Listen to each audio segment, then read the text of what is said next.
I'm Lauren Goble, Georgia Farm Bureau's Ag and Classroom Coordinator, and I am coming to you from the safety of my front porch out here in Jones County.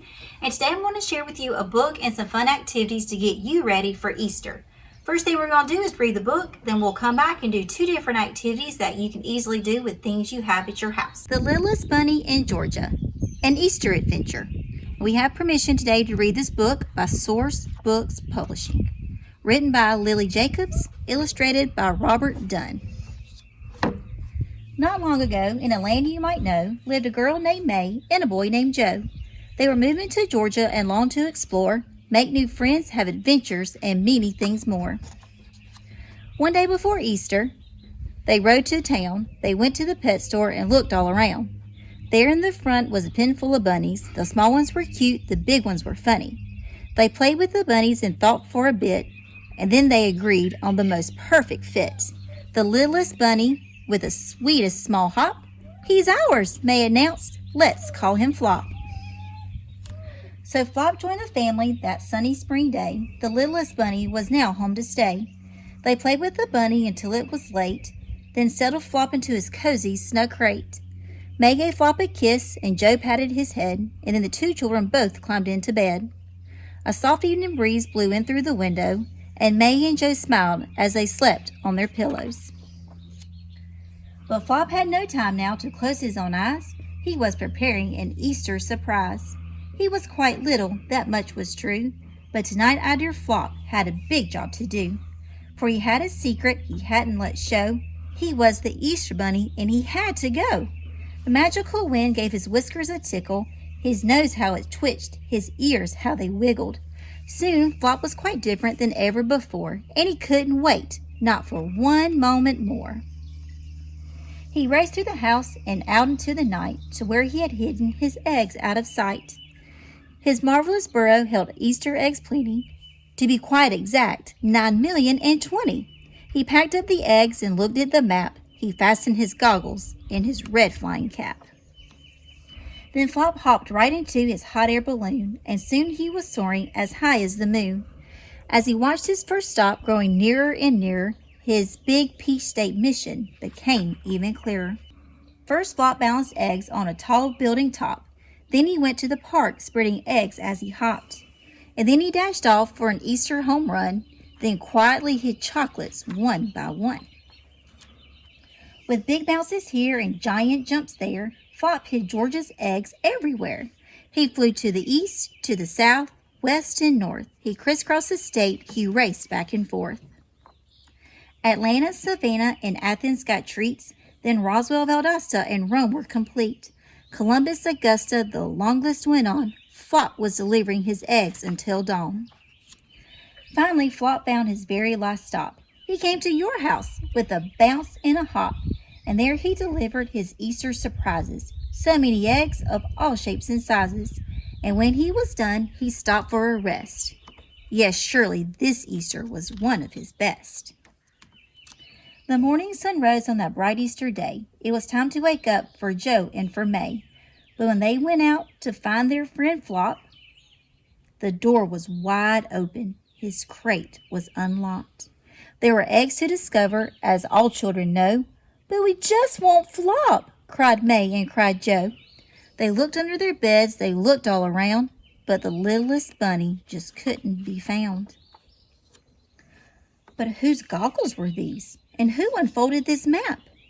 Then from around the corner came a faint tap, tap, tap. They rushed and they stumbled. It had to be him. And there they found baskets, and something else was tucked in. It's Flop, they cried out and held him so close. Joe tickled his ears and May kissed his pink nose. Flop hugged them back, his new friend so dear. Happy Easter to Georgia. See you next year.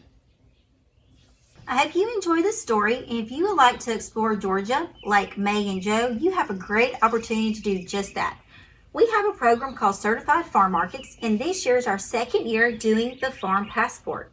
You can go to gfb.org under Certified Farm Markets and print your own, or you can visit your local Farm Bureau office and pick up your own passport. What this does is it gives you locations of farms all across our state that grow different commodities that you can take home with you. And the best part is the more farms you visit, the better your prizes get.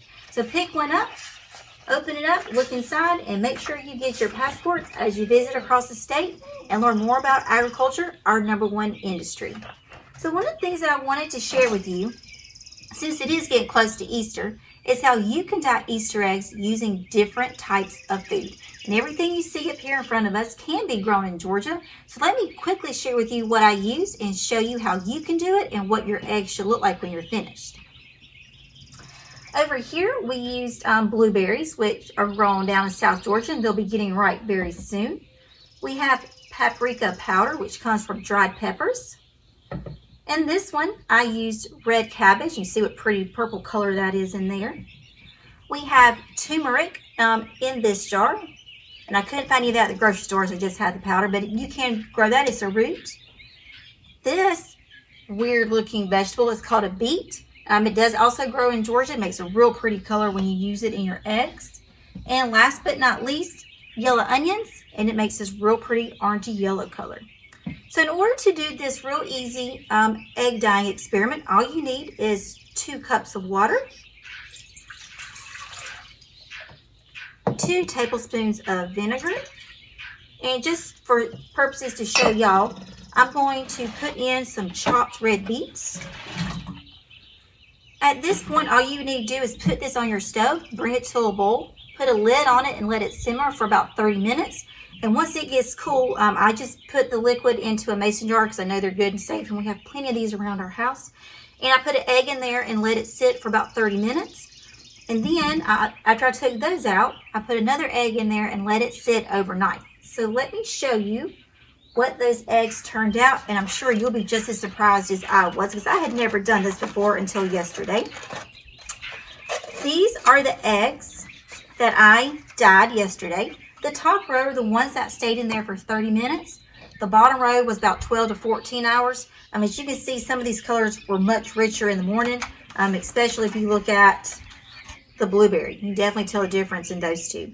So fun thing to do with your kids is do these eggs, maybe have them draw a picture of how the colors changes throughout the hour. If there's some other fruits and vegetables at your house you would like to try, it's basically the same recipe, 2 cups water, 2 cups tablespoons, and then putting in your fruit or vegetable you'd like to try. Very easy to do, very fun. I enjoy this, and I think y'all will too. And next, we're going to go out to the yard and do a fun STEM project where we're going to be throwing something that I love to eat, peeps. All right, so now we're in the yard getting ready to do a STEM project. As you can see, I've got my Basset Hound puppy, Annabelle, here helping us. We're going to create a catapult using very simple things that you should already have at your house. I've got a ruler, a spoon, some tape, and all you're going to need to do is get a little bit of this tape, and we're going to put the spoon onto our ruler and make sure it's on there nice and tight. And it doesn't have to be a ruler, you just need something that's straight and very not flexible.